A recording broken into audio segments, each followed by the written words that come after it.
essayer ensemble ce matin de réfléchir à qu'est-ce que c'est le Montessori, d'un point de vue du développement de l'enfant, avec tous les apports des neurosciences, mais pas seulement, aussi de tout ce qui est psychologie, du développement de psychologie cognitive.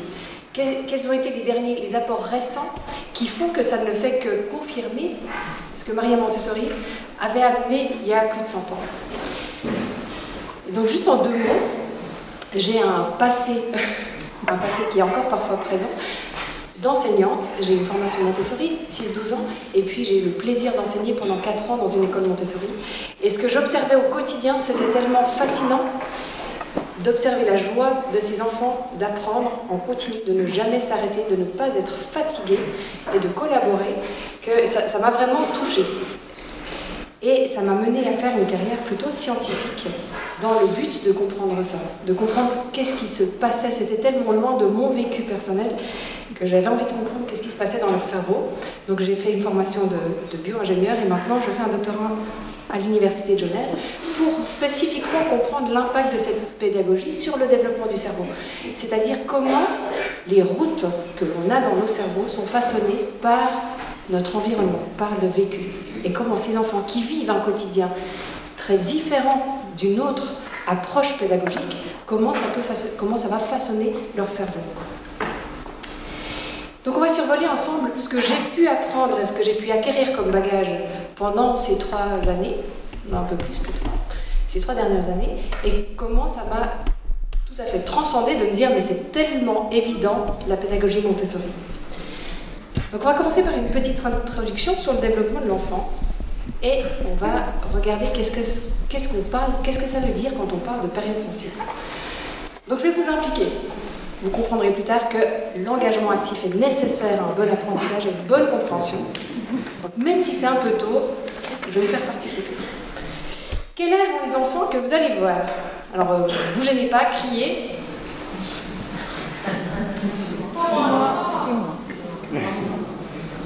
6 mois.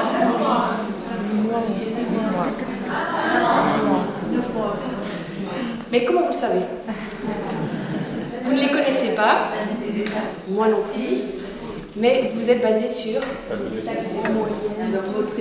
leur posture et donc sur des repères physiques. Et vous avez entendu que vous n'étiez pas tous d'accord. Pourquoi? Vous n'avez peut-être pas tous le même vécu, vous n'avez peut-être pas lu tous les mêmes livres, mais en tous les cas, vous vous êtes basé sur des repères physiques. Et ces repères physiques vous ont indiqué à quel stade de développement en était l'enfant. Et je ne sais pas si vous savez, mais pour entrer dans un ventre, on ne peut pas tellement avoir une colonne vertébrale toute droite. Elle doit être bien repliée et bien arrondie. Et donc, au moment où l'enfant naît, il est incapable de se tenir debout et ça viendrait à l'idée de personne d'exiger qu'un bébé de 3 mois marche. Jamais. Vous feriez jamais ça. Vous savez, c'est du bon sens. Et vous savez qu'il faut être patient. Et que tout le monde est impatient que les enfants marchent. Même si après on se disait « Oh, qu'est-ce que c'était bien avant !» Mais tout le monde est impatient que les enfants marchent, mais on ne peut pas forcer ce processus. Parce qu'il est lié à une maturation, quelque part, à une maturation physique. Et en l'occurrence, les cervicales sont les premières à se redresser. Donc c'est le moment où l'enfant sera capable de redresser sa tête. S'ensuit les dorsales, donc l'enfant va pouvoir se tenir assis, et finalement les lombaires, et il va pouvoir se mettre debout. Avant ça, impossible. Il n'a pas la structure intérieure pour le faire. Et donc, si vous étiez tous d'accord de dire que c'est à 1 année qu'un enfant marche, ça reviendrait à dire que ce plan de développement, il est fixe.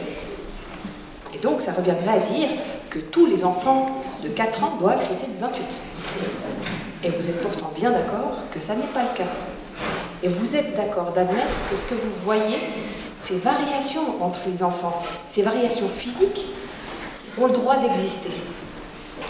Et je vais essayer de vous comprendre, de vous convaincre intimement que ce qui est vrai physiquement l'est aussi cognitivement. C'est exactement la même chose pour tous les processus de réflexion, de pensée, de développement de la maîtrise de soi, de la régulation émotionnelle. C'est exactement la même chose. Avoir l'exigence qu'un enfant d'un âge, que tous les enfants de 6 ans apprennent à lire, c'est la même aberration qu'attendre que tous les enfants de 4 ans chaussent du 28. On ne détient pas le secret de leur maturation intérieure. Et donc il est nécessaire de porter un regard éclairé sur l'enfant en développement, parce que c'est à nous d'ajuster notre attitude et l'environnement pour que, au même titre qu'on donne un petit chariot à l'enfant qui est bientôt sur le point de marcher, on lui donne un petit chariot pour l'aider, eh bien on doit avoir cette même sagesse avec tout ce qui est processus, tous les processus cognitifs. Et donc c'était l'idée de Maria Montessori. Et il faut se souvenir à quel point c'était révolutionnaire. Elle est venue avec ces idées-là dans un contexte historique par rapport à l'école qui était tout à fait différent. Donc le modèle scolaire traditionnel, il a été majoritairement élaboré à l'époque de l'industrialisation. Qu'est-ce qui s'est passé? Arrivée massive de gens dans les villes, urgence de les former, de leur apprendre à lire, à compter, parce qu'on avait besoin de ces ouvriers-là. Et donc, on se base sur le modèle du travail à la chaîne. La cloche qui sonne, classe du même âge, on les change de classe, on amène la pièce suivante, etc., etc. C'est aussi l'idée des notes, le travail au mérite, et des classements. À la même époque, il y a une idée en psychologie du développement que l'enfant est une page blanche. C'est un petit sauvage qu'il faut éduquer et qu'on le punit, on lui met un bonnet d'âne et puis on va lui faire associer les bons comportements à des récompenses, les mauvais comportements à des punitions pour le dresser. Et donc, dans ce contexte historique, Maria Montessori arrive avec l'idée, donc elle est médecin de formation, elle arrive avec l'idée que ce qu'elle observe du développement de l'enfant est tout autre. Et pas 50 années de sa vie, donc c'est énorme, 50 années de sa vie de recherche et développement de sa pédagogie. C'est-à-dire qu'elle regarde qu'est-ce que l'enfant, qu'est-ce qui émerge de l'enfant, et elle développe des outils pour répondre à cette émergence-là. Et elle ajuste pendant 50 ans. Et ça fait d'elle une grande scientifique, et on l'oublie, mais c'est une grande scientifique qui a réussi à ne pas trahir la réalité.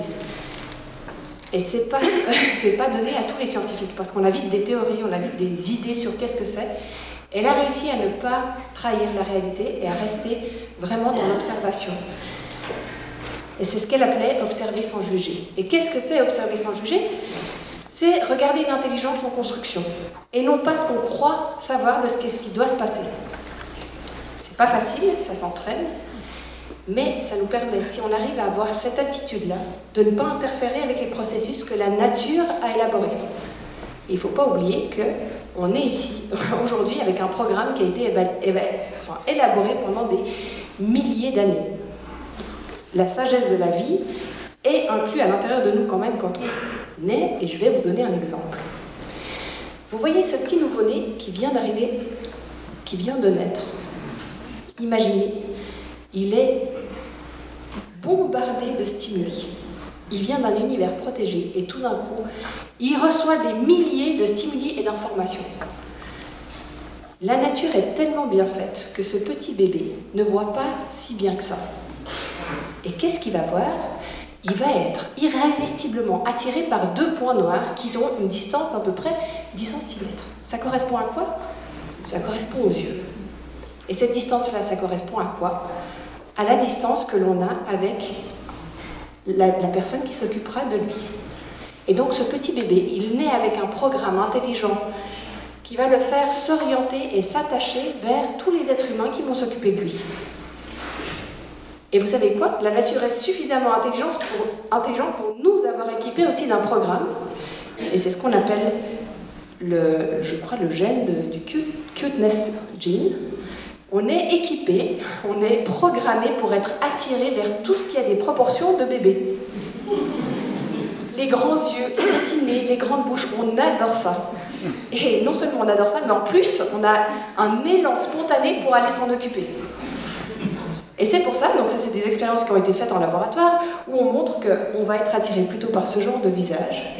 C'est des photos manipulées. Ici, ils ont agrandi les yeux, agrandi la bouche.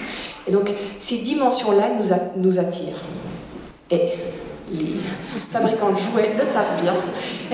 Et si les enfants sont spontanément attirés vers ça, ou vers les petits animaux quand ils sont les bébés chats, les bébés chiens, c'est parce qu'on est câblé pour répondre à ces proportions-là. C'est plus fort que nous. Et juste pour l'anecdote, c'est un peu triste parce qu'il y a des espèces qu'on est plus enclin à sauver du coup.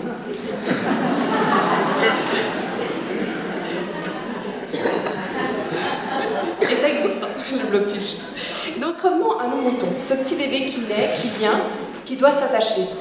Il est doté d'un filtre naturel, il va savoir à qui qui sont les personnes importantes pour lui, il va s'y attacher. Et donc, sa survie dépend tellement des adultes. Il a tellement besoin de cette relation sociale. On est des êtres sociaux. Et donc, il va s'attacher à cet adulte-là. Et ensuite, l'adulte fait pareil.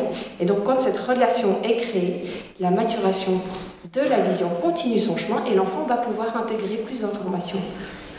Une fois qu'il connaît, qu'il a établi les bonnes relations sociales, il va intégrer dans sa vision son environnement. Alors, c'est juste pour dire qu'il y a une interaction qui se crée entre ce qui est, bien sûr, du matériel génétique, de ce qu'on est équipé à la naissance, mais ça, on sait maintenant que les interactions que l'on a avec l'environnement vont façonner la manière dont nos gènes vont s'exprimer. Et que ces interactions-là, elles sont conséquentes. En réalité, bon, alors, je sors le chiffre de 50%, vous trouvez d'autres chiffres ailleurs, c'est très difficile d'évaluer qu'est-ce qui provient de notre matériel génétique et qu'est-ce qui vient des interactions avec l'environnement, bien sûr. Et d'autant plus que quand on pense qu'on est au départ juste une petite cellule, enfin 2 petites cellules, eh bien c'est tout de suite des interactions avec l'environnement, ce qu'on va vivre. Donc c'est très très vite des interactions avec l'environnement.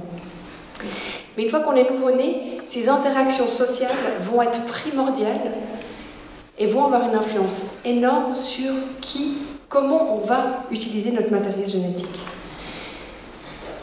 Et donc les premières années sont primordiales car le cerveau est en pleine construction et l'élève au cours de sa vie passe à peu près 13 000 heures dans une école. Et c'est le lieu où il aura ses interactions sociales à lui. Et donc, le cerveau, dans les jeunes années, on le sait maintenant, grâce à des outils d'imagerie qui nous permettent d'aller voir à l'intérieur sans ouvrir les crânes, on voit que la maturation, elle s'opère sur de nombreuses années.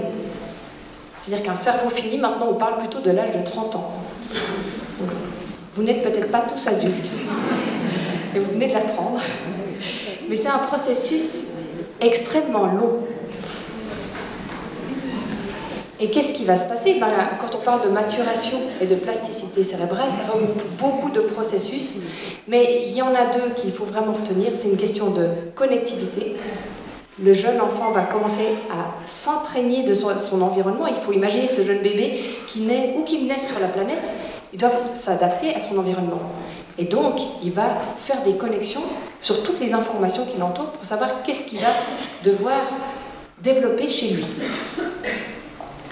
Et c'est un rythme fou. Donc, jusqu'à il n'y a pas longtemps, c'était écrit 700 nouvelles connexions par seconde. Et en fait, je viens de voir que le site a été remis à jour et il parle de plus d'1 million de connexions par seconde.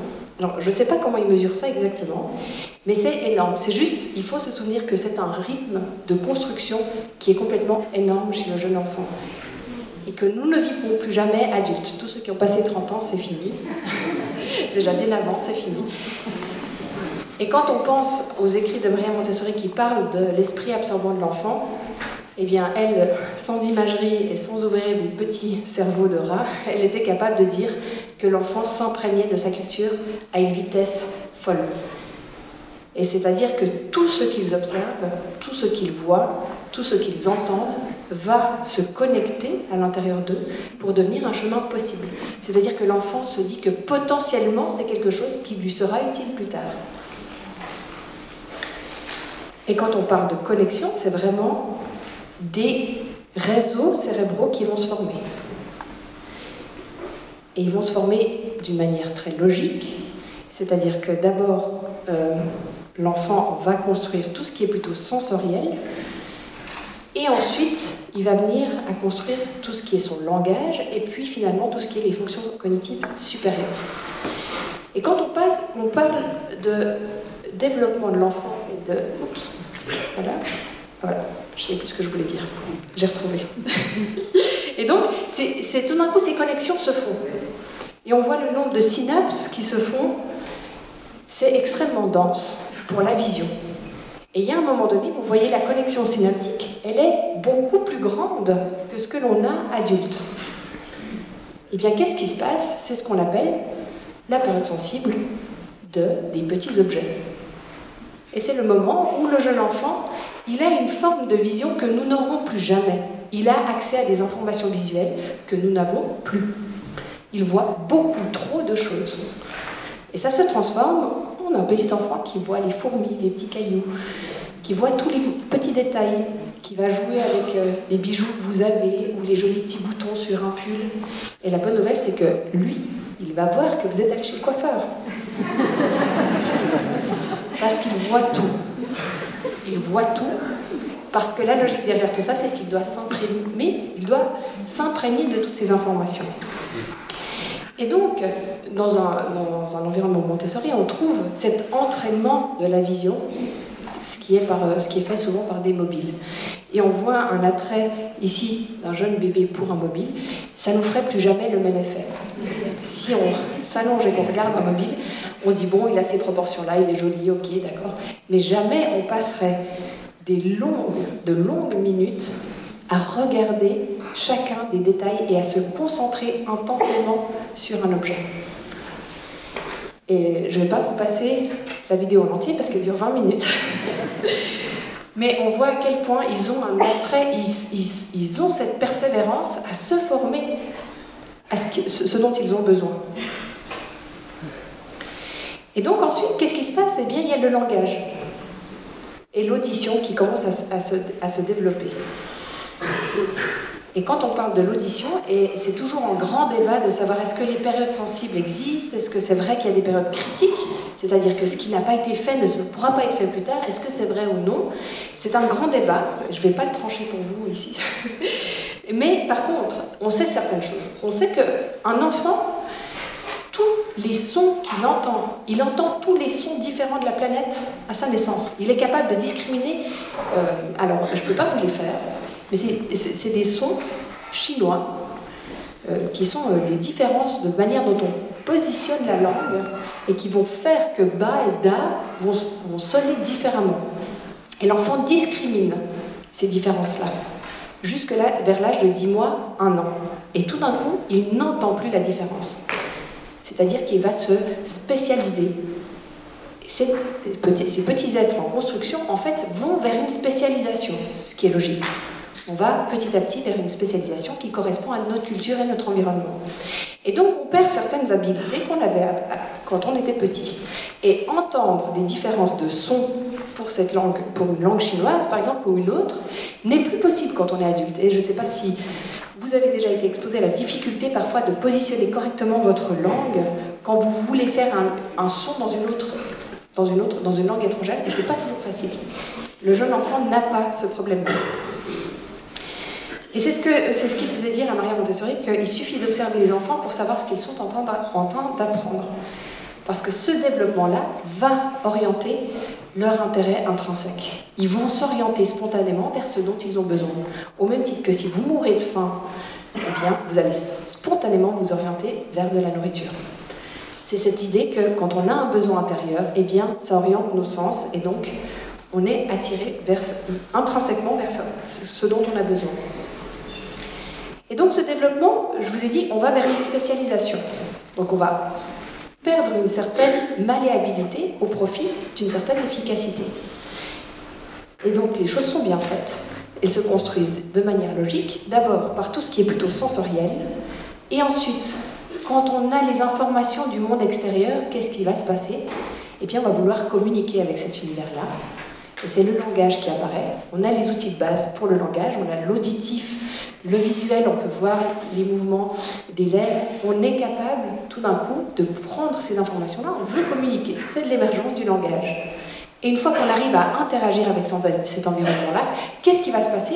Eh bien, on va vouloir agir dessus. Et c'est tout ce qui est les fonctions cognitives supérieures qui vont se développer. Et donc, ça arrive assez tardivement. Mais ça arrive grâce à l'échafaudage des fonctions qui ont été faites avant.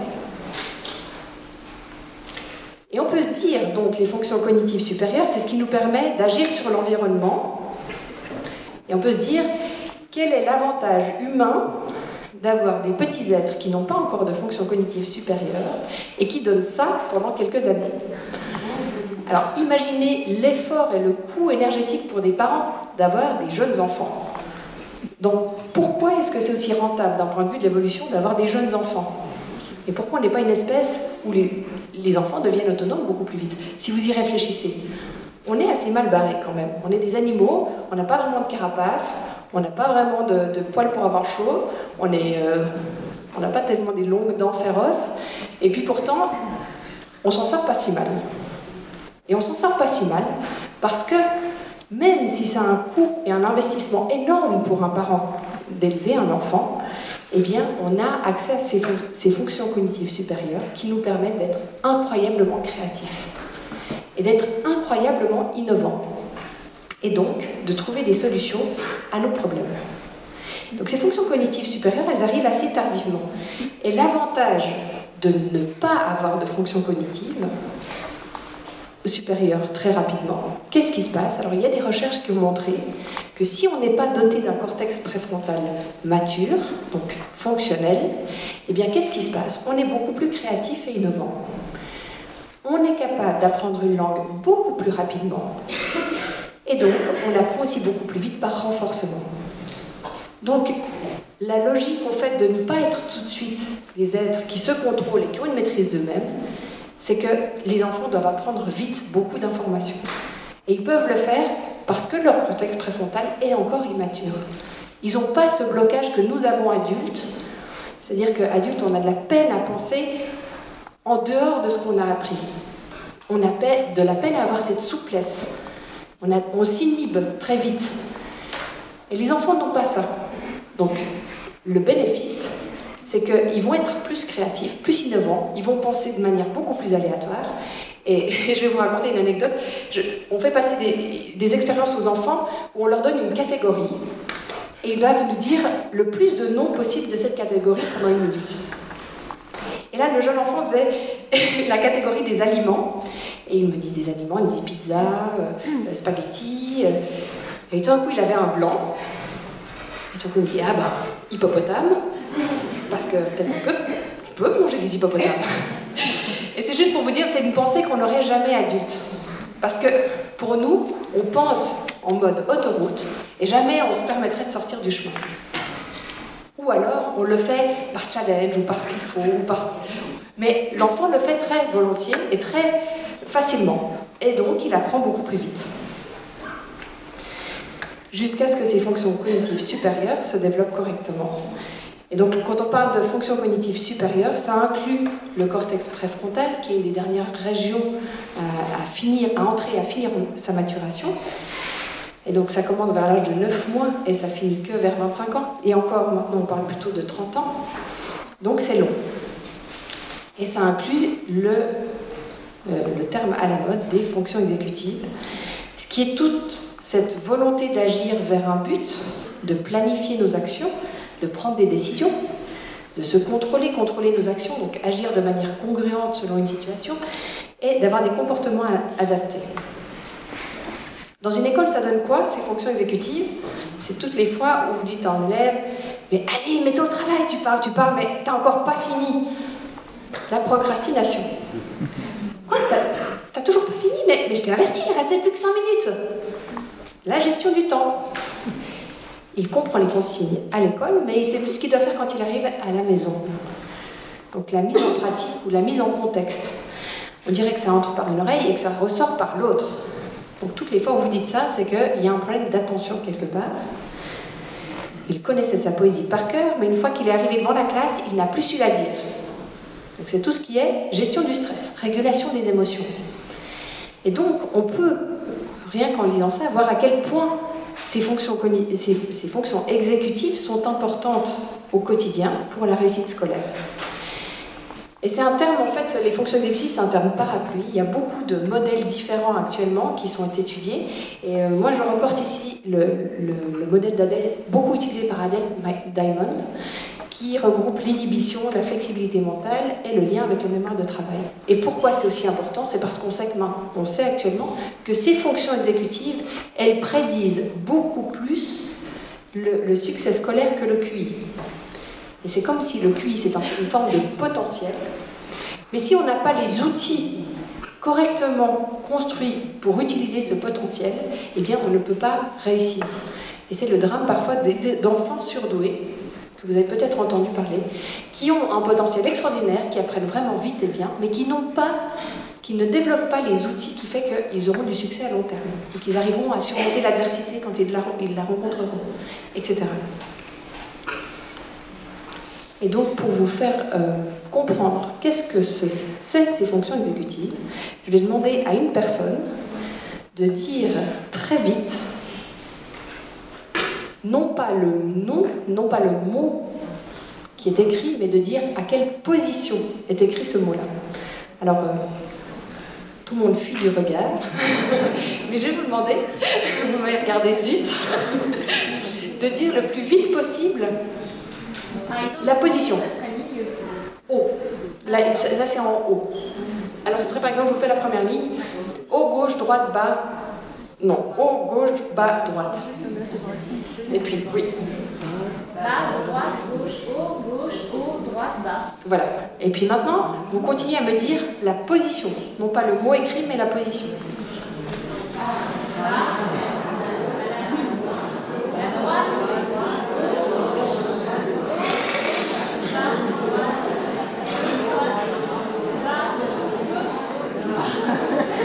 Voilà, bravo. C'est pas facile, et on a entendu la vitesse de traitement a changé. Et pourquoi la vitesse de traitement a changé? Parce que vous n'avez plus utilisé la même partie de votre cerveau. C'est-à-dire que vous avez eu besoin de beaucoup d'attention pour inhiber des réponses spontanées. Parce qu'on a tellement acquis et assimilé la lecture que pour nous adultes, c'est extrêmement difficile de se retenir de lire. Et donc, si vous vous retenez de lire, au profit de faire autre chose, vous devez faire appel à de l'inhibition. Et alors, je me suis fait avoir une fois où j'ai fait cet exemple-là et je suis tombée sur quelqu'un de non francophone, donc c'est beaucoup plus facile parce qu'il n'y a pas la difficulté de la langue. Mais si vous devez lire en français, c'est spontané, c'est automatique. Et retenir tout ce qui est spontané ou automatique, ça demande de l'inhibition. Et là, je vous montre juste un exemple de flexibilité mentale. Et c'est donc cette capacité à changer d'idée. La flexibilité mentale, ça met des années à se développer. Et il y a un âge où le jeune enfant comprend très bien ce qu'on lui dit. Et vraiment, de très très bonne foi, il répète ce qu'on lui dit. Mais il est incapable d'initier rapidement le changement. Et donc c'est l'âge où on dit, mais vraiment, il se moque de moi, il me nargue. Non, le jeune enfant a souvent beaucoup de bonne volonté, mais il n'a pas encore les outils, et ça n'a pas encore maturé correctement.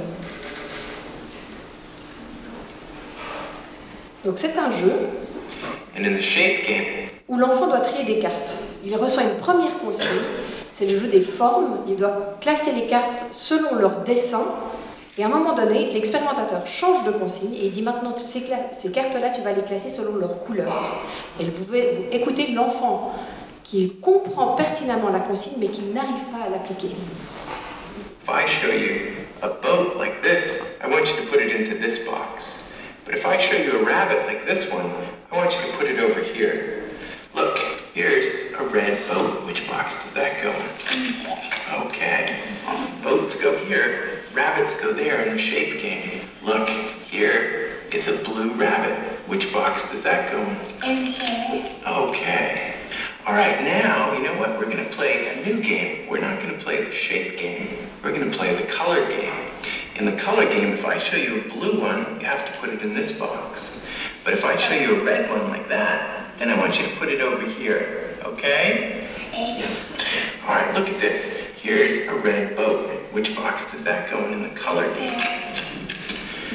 Okay, now you know what? Can you show me where do the blue ones go in the color game? Here. And where do the red ones go? Here. So what about this blue rabbit? Which box does that go in? Et ça ne vous viendrait pas l'idée de dire qu'il est de mauvaise volonté. Et pourtant, dans la vie courante, on peut se méprendre et avoir l'impression que l'enfant fait exprès contre nous, et on oublie que sa réalité à l'intérieur de lui est différente. Et donc, le savoir et s'en souvenir eh bien, on évalue les situations un tout petit peu différemment et on peut les aider un peu. Et donc les accompagner, leur montrer comment faire, par où commencer. Et la dernière des fonctions exécutives qu'on va voir ici, c'est ce qui est mémoire de travail. Alors, soyez bien attentifs, je vais vous demander d'apprendre toutes les couleurs présentes. Vous êtes prêts ?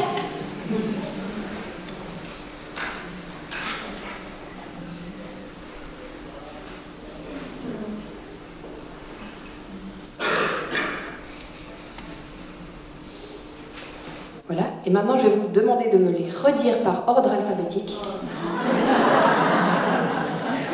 Voilà, et c'est cette idée que vous avez appris quelque chose et que vous devez jouer avec cette information pour la réordonner par exemple, ou pour en faire quelque chose.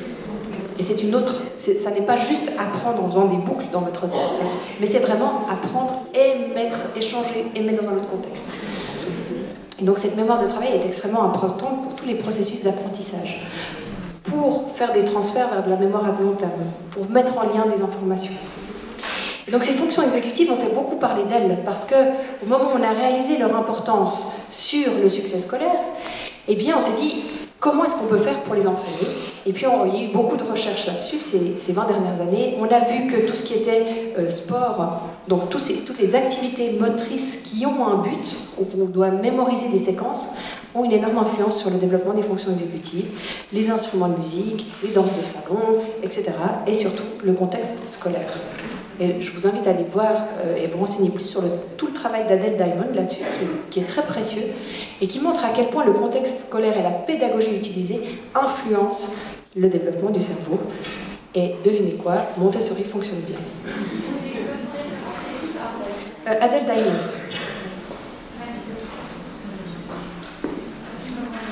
Et donc de 3 à 16 ans, on a vu que ça correspondait à une période de maturation cérébrale assez importante pour le cortex préfrontal. Et c'est l'âge où l'enfant va à l'école, et c'est l'âge où il a des interactions sociales, donc une motivation sociale à apprendre. Et donc, ça va être un support important au développement de ses fonctions exécutives. Et puis, pour un gain de temps, parce que je trouve tellement génial que j'ai envie de vous dire plein de choses. Donc, c'est ce qu'on peut voir après comme conséquence, c'est ce qui s'appelle le test du marshmallow. Vous voyez la capacité d'inhibition, de maîtrise de soi et de contrôle de soi des jeunes enfants. Donc ces vidéos sont facilement accessibles en ligne. Et puis c'était juste pour vous montrer que les jeunes enfants, voilà, on leur demande d'attendre, que s'ils sont capables de se retenir de ne pas manger le marshmallow tout de suite, ils en auront 2 plus tard. Et donc vous voyez ces jeunes enfants qui attendent, qui doivent se retenir, c'est difficile, ça leur demande beaucoup d'efforts, parce qu'ils n'ont pas de distraction, ils n'ont pas de jouets à disposition. Et vous pouvez voir toutes ces stratégies de régulation qu'ils mettent en place. Donc l'évitement, ne pas regarder, le mouvement, et ils vont faire appel à leur sens. Et donc, l'importance de cette expérience-là, c'est qu'on a vu que ces enfants-là, vers 5 ans, donc à l'âge où ça mature, s'ils avaient eu les bonnes expériences de vie et qu'ils avaient une bonne maîtrise d'eux-mêmes,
on the back, okay? So you can either eat it right now or you can wait. Either way, okay? Vous voyez qu'elle est plus jeune. Hein.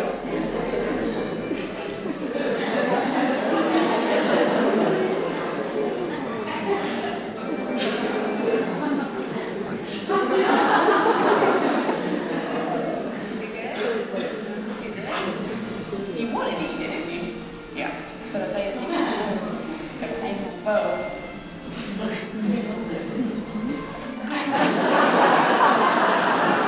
La compensation.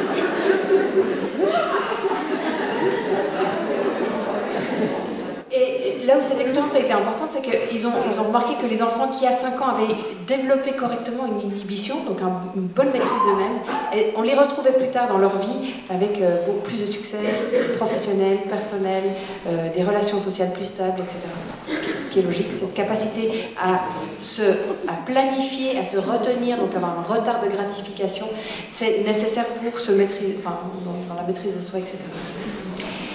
Et puis, aussi, l'aspect extrêmement important, c'est que cette expérience a été reproduite à beaucoup d'endroits et on a appris qu'elle ne fonctionne que si l'enfant a confiance dans l'expérimentateur. C'est-à-dire que si l'enfant a la certitude et la confiance que ce que dit l'adulte est vrai, et que quand l'adulte dit « je reviens et je t'en amène un deuxième », que l'adulte revient et lui amène un deuxième.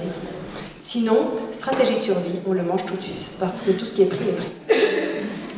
Et ça rappelle à quel point l'enfant, pour construire ses fonctions exécutives correctement, a besoin d'une relation de confiance avec l'adulte. C'est-à-dire a besoin de savoir que l'adulte est une référence fiable et que ce que dit l'adulte, on peut compter dessus.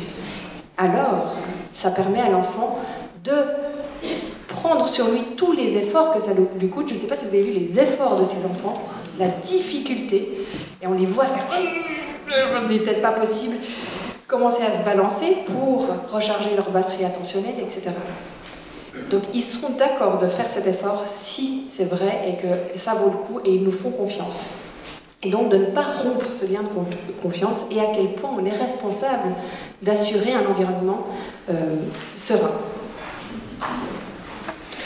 Et donc on va juste maintenant voir, quand on parle d'esprit absorbant, donc on a vu ce nombre de connexions, et plus tard, Maria Montessori, chez les 6-12 ans, parlait de l'esprit d'exploration. Donc elle disait, chez les jeunes, apprends-moi à faire par moi-même, et plus tard c'était apprends-moi à penser par moi-même. Et qu'est-ce que ça veut dire? Eh bien, on sait que le jeune enfant, il vient faire énormément de connexions, et imaginez, un enfant, il a 10 fois plus de connexions que tout le réseau Internet dans sa tête. Donc, quand vous exigez qu'ils viennent rapidement se brosser les dents, ça ne veut rien dire rapidement dans leur tête. Leur réalité cérébrale est complètement autre. C'est-à-dire qu'entre le rapidement mettre les chaussures et vite, ce que nous on appelle rapidement, pour l'enfant, c'était un long chemin à parcourir.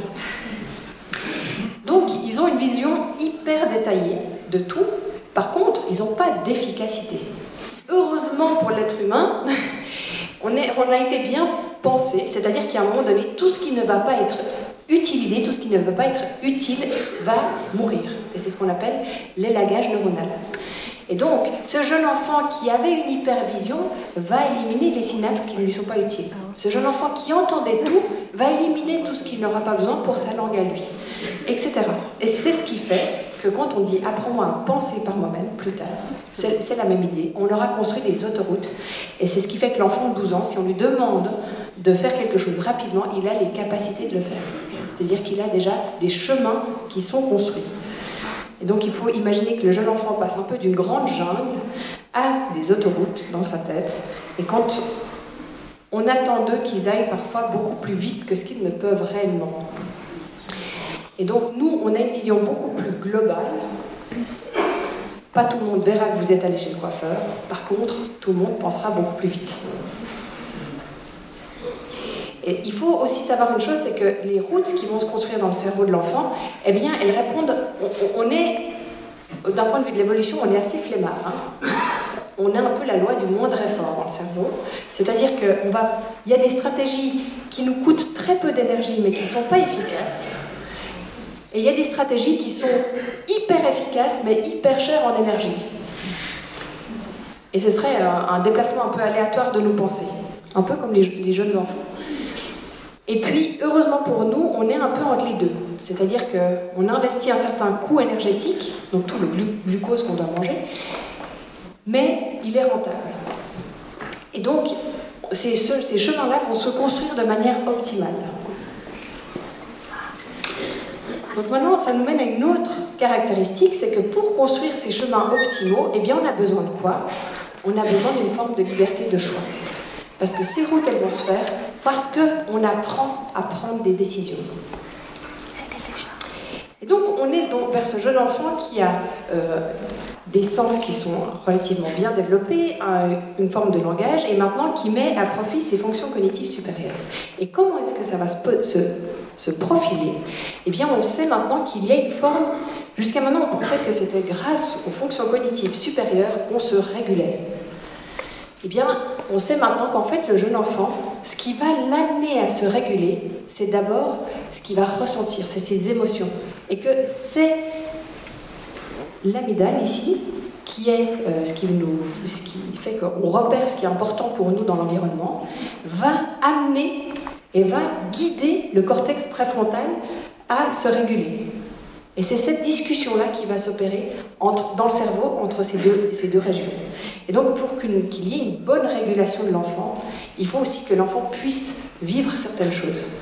Et quand on pense à la frustration de l'enfant, et combien, surtout quand on est parent, on essaie de ne pas les frustrer, parce que ces pauvres chéris, eh bien, c'est un peu dommage, parce que c'est parce que l'enfant ressent de la frustration et doit apprendre à la réguler, que cette discussion-là pourra se faire de manière correcte. Et quand on voit des jeunes enfants de cet âge-là qui rencontrent une certaine difficulté, c'est-à-dire de vouloir le jouet de son petit frère ou de sa petite sœur immédiatement, eh bien cette difficulté-là, qu'est-ce qui se passe au même moment chez cette petite fille? Eh bien, on la retrouve partout dans la rue, ou partout dans les maisons. Sitôt qu'il y a des lignes, elle se met à marcher dessus. Et qu'est-ce qu'elle est en train de faire? Elle est en train d'apprendre à son cortex préfrontal à développer les outils qui vont l'amener à avoir une maîtrise d'elle-même pour dépasser ses frustrations et ses difficultés. Donc, regardez l'intelligence du cerveau qui rencontre une difficulté, la frustration, l'envie d'avoir quelque chose tout de suite, ça génère des émotions qui sont suffisamment fortes pour mettre en place des outils pour les réguler, spontanément. Et spontanément, cette petite fille marche sur les lignes. Et pour nous, marcher sur une ligne, ça nous paraît tout à fait trivial. Pour un jeune enfant, ça ne l'est pas. Ça demande de ne pas tomber, de rester concentré sur une ligne, de faire abstraction de tous les stimuli extérieurs. Imaginez cette maîtrise corporelle et comment elle va agir sur le cerveau de l'enfant et le façonner. Et c'était exactement l'idée de Maria Montessori qui disait que la fonction du milieu n'est pas de former l'enfant, mais de lui permettre de se révéler. Donc de permettre à ses compétences cognitives d'émerger. Et ce marcher sur la ligne, qui est tellement universel, se retrouve dans les écoles sous la forme d'une ligne rouge. Ou d'une ligne, moi je l'appelle la ligne rouge parce que dans l'école où je travaillais, elle était rouge. Mais elle peut être de n'importe quelle couleur. Je ne sais pas exactement, mais je l'appelle la ligne rouge. Et l'enfant, spontanément, y est attiré à un certain âge, parce qu'il va vouloir rechercher, parce que ça lui fait du bien de se réguler. Parce que ça permet un mouvement perpétuel qui ne s'arrête pas. Pourquoi? Un cercle? Je ne sais pas, je connais pas le détail de... Il ne faut pas tourner en rond. Il ne faut pas tourner en rond, peut-être.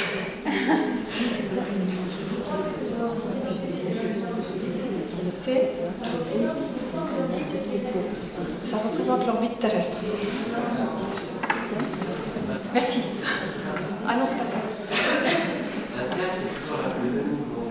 Le poids des livres, entre guillemets, nécessite une concentration plus forte. Et là, on voit plus loin la concentration précise. D'accord. Il y a une autre partie aussi. L'ellipse a une partie droite qui est plus facile. Donc c'est la combinaison d'une partie qui est plus facile avec une partie curviligne qui est plus difficile. D'où l'ellipse. D'accord. Et assez grand.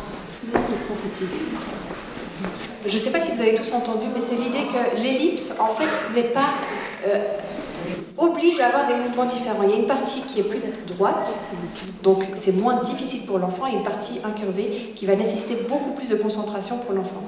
Et effectivement, on mesurera mieux sa concentration parce qu'il va passer de quelque chose de facile et à quelque chose de plus difficile, mais il doit toujours rester concentré. Moi, si ça étourdit, si on met un ça étourdit l'enfant, ça étourdit plus l'enfant. D'accord, oui, parce qu'il va avec le fait qu'on est étourdi quand c'est quelque chose de répétitif. Enfin, de répétitif. Donc voilà. Et donc, cet enfant qui doit se réguler va aussi compter sur le lien social et la relation qu'il crée à l'adulte. Et là, c'est juste une expérience qui vous montre, ça s'appelle The Still Face, l'impact que ça a sur un jeune bébé, le fait de ne pas répondre à son besoin d'interaction.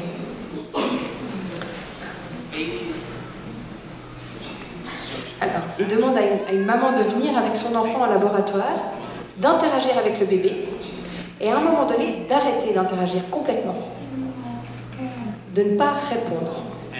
She gives a greeting to the baby gives a greeting back to her. This baby starts pointing at different places in the world and the mother's trying to engage her and play with her. They're working to coordinate their emotions and their intentions, what they want to do in the world. And that's really what the baby is used to. And then we ask the mother to not respond to the baby. The baby very quickly picks up on this. And then she uses all of her abilities to try and get the mother back.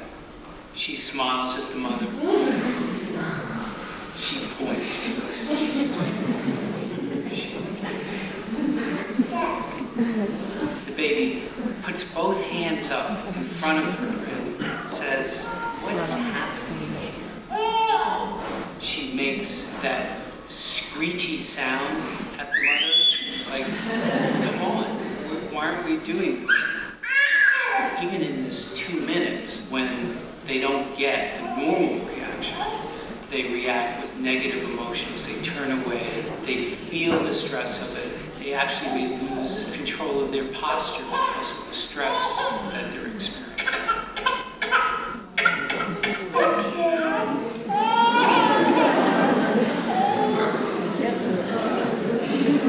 Et donc, on voit à quel point l'enfant, le bébé, très vite comprend qu'il n'y a pas d'interaction et entre dans une grande détresse. Et c'est ce qu'on fait quand on retire l'affection, par exemple, à un enfant. On lui dit non et on refuse d'interagir avec eux. En fait, ça génère vraiment de la détresse.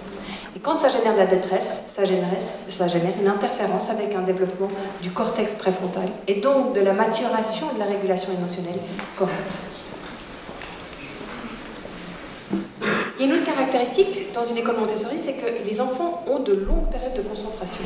Et on va juste réfléchir ensemble à qu'est-ce que c'est l'attention et comment elle peut se développer du coup. Donc l'attention, c'est un point de départ du traitement des stimuli, c'est-à-dire qu'on va inhiber une partie des stimuli pour avoir notre attention focale sur une seule chose. Et c'est extrêmement important parce que si on veut apprendre, c'est-à-dire qu'on doit avoir sélectionné l'information à un moment donné. Et bon, donc ces critères de sélection, ils vont varier selon nos émotions, nos motivations, nos objectifs, nos connaissances antérieures, nos besoins. N'allez jamais faire les courses le ventre vide. Pourquoi? Parce que votre attention va être tout à fait modulée par votre faim. Et c'est vrai pour tout. Et qu'est-ce qu'il y a, c'est que ces ressources attentionnelles, elles sont par nature limitées. Et on peut les voir comme une lampe de poche. Qu'est-ce qui se passe avec une lampe de poche? Eh bien, c'est qu'il y a des batteries, et il y a un moment donné, il n'y a plus de batterie. Et c'est une réalité. Et c'est exactement la même chose pour tout un chacun. Et donc, ces choix que l'on décide et l'inhibition des autres stimuli, eh bien, elle peut se faire volontairement. Alors, peut-être que vous connaissez déjà. Si vous connaissez, ne dites rien. Et pour les autres, c'est deux équipes. Une équipe avec des t-shirts blancs, une équipe avec des t-shirts noirs. Et vous devez compter le nombre de passes. Donc chaque équipe a un ballon.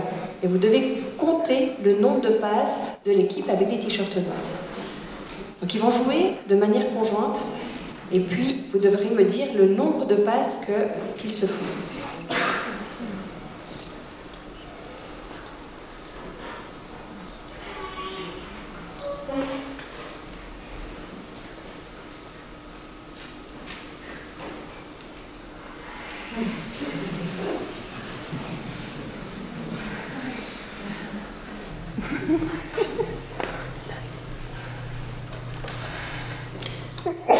Et donc, combien est-ce qu'il y avait de passes?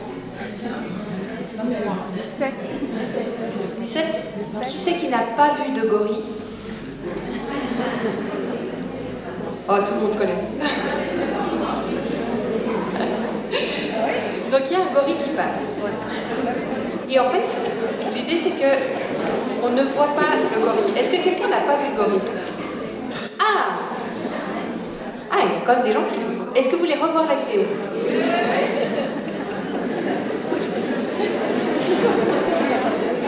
Donc il y a vraiment un gorille qui passe sous vos yeux. Hein.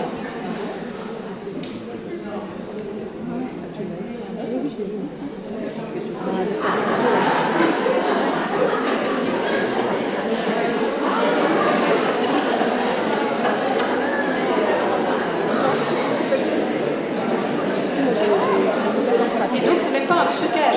Le gorille prend vraiment le temps de passer. Et c'est toutes les fois où on se fâche contre un enfant en disant « Mais tu fais exprès, t'as même pas vu que » ou « C'est écrit au tableau noir devant tes yeux et tu peux pas me dire que t'as pas vu. » Eh bien si, vous pouvez me dire que vous n'avez pas vu un gorille. Parce que vous n'avez pas vu un gorille. Et pourquoi? Parce que on surestime, c'est ce qu'on appelle la cécité inintentionnelle. Si notre attention n'est pas sur quelque chose, eh bien on rate des informations. On est aveugle à certains stimuli.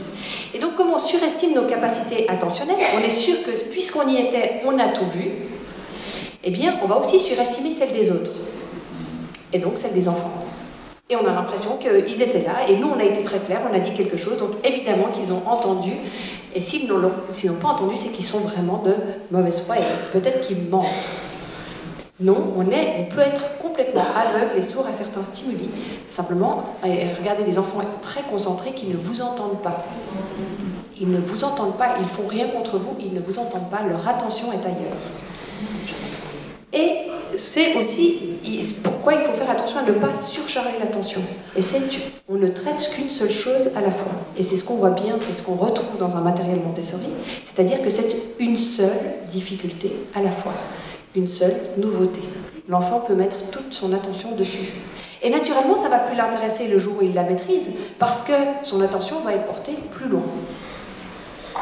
Et c'est ce qu'on appelle la double tâche. On n'est pas double tâche. Alors je suis désolée de vous décevoir. Si vous regardez un film en même temps que vous avez votre téléphone à côté de vous et votre ordinateur sur les genoux, situation standard, vous ne faites pas 3 choses à la fois, vous n'en faites qu'une. Peut-être que vous passez de l'une à l'autre rapidement, mais vous n'en faites qu'une à la fois.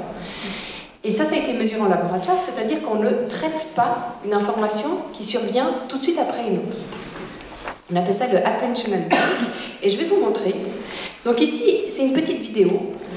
Et vous devrez vous concentrer, si je me souviens bien, sur la lettre R, suivie de la lettre C. Ok. Des lettres vont défiler et vous devrez vous concentrer sur la lettre R, suivie de la lettre C.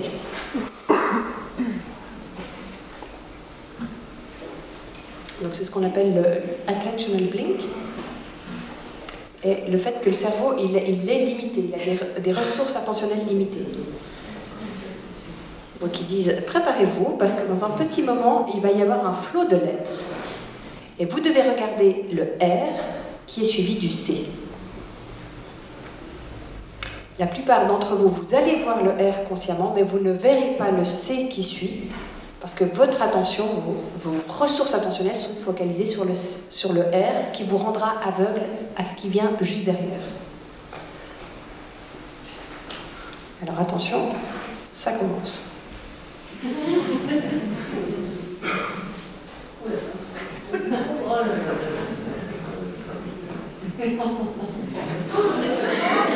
Est-ce que quelqu'un a vu le R? Est-ce que quelqu'un a vu le C? Non. Bah, bravo. Bravo, parce que c'est tout à fait exceptionnel de voir les deux choses. Elles sont apparues, je crois, à 25 millisecondes chacune. Et donc, comme on est concentré sur quelque chose, eh bien, notre attention inhibe le reste. Et juste ce qui survient après, on ne le voit pas. Et donc la bonne nouvelle, c'est que l'attention volontaire s'entraîne, on le sait, et puis dans une école Montessori, ça se retrouve par justement des longues périodes de travail ininterrompues. Ça se travaille aussi quand l'enfant marche sur cette ellipse, aussi par les minutes de silence qu'ils font, et donc ça s'entraîne.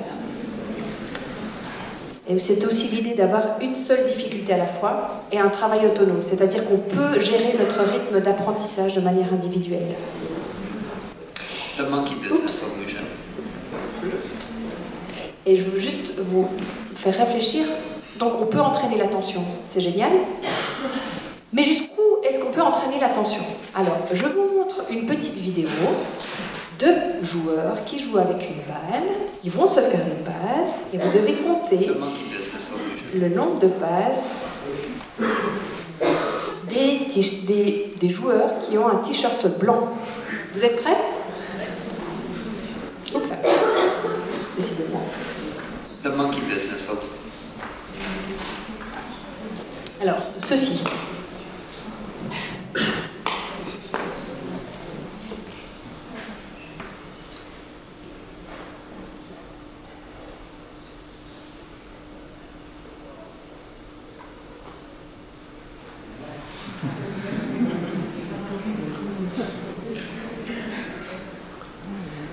Alors, la question est... Combien est-ce qu'il y avait de passes?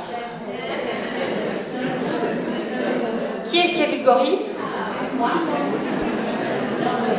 Qui est-ce qui a vu le joueur noir qui s'en va? Qui est-ce qui a vu le rideau changer de couleur? Pourtant, vous étiez prévenus. Et c'est l'idée qu'on peut entraîner l'attention, mais on ne sera jamais des surhumains. On manque des informations simplement parce que cette fois, vous étiez concentré sur le fait qu'il y aurait un gorille. Et vous saviez le truc, et vous étiez concentré là-dessus, mais du coup, vous n'étiez pas concentré sur d'autres choses. Donc on peut entraîner l'attention, c'est sûr, mais on ne sera jamais des surhumains. Et aussi, ça a une bonne raison d'être. Donc on traite que certaines informations à la fois, pas tout, mais aussi on a besoin de moments de pause. On a besoin, si on n'a plus de ressources attentionnelles, c'est qu'il y a une bonne raison. C'est qu'il y a un moment donné où le cerveau a besoin d'intégrer tout ce qu'on a mis en lumière, tout ce qu'on a vu. Vous avez besoin d'intégrer le fait que vous venez de vous faire avoir une deuxième fois. Et bon, vous voulez revoir la vidéo? The monkey business. Donc le rideau est rouge.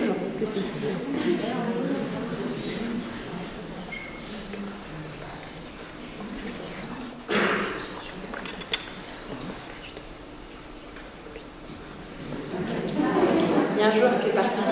Et comme vous êtes concentré sur le gorille, eh bien, le rideau change de couleur. Peut-être que si le rideau avait changé de couleur au début, vous l'auriez vu.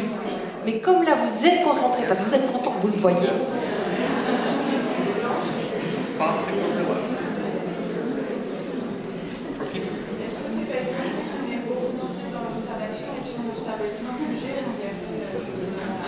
mais de toute façon, on oriente notre attention. Et puis là, j'ai volontairement manipulé votre attention parce que j'ai fait une première expérience. Et là, vous aviez votre attention déjà orientée vers quelque chose. Mais ce qu'il ne faut pas oublier, c'est qu'on a souvent notre attention qui est déjà orientée vers quelque chose. Et avec des enfants, souvent, on s'attend à voir quelque chose. Et on attend de voir l'enfant qui est turbulent, qui va finir par taper un autre. On attend. Et donc... Exactement. D'où l'idée d'observer sans juger et de regarder qu'est-ce qui se passe pour ne pas voir ce qu'on veut bien voir. Et donc, s'entraîner à observer sans juger. Et aussi, ne pas oublier que nos motivations, elles sont toutes individuelles. On a toutes des intérêts et des motivations et des envies très très différentes. Et la preuve, c'est que parmi vous, vous n'allez pas vous souvenir des mêmes choses. Parce que vous n'avez pas tous de l'intérêt pour les mêmes choses. Et c'est la même chose dans une salle de classe.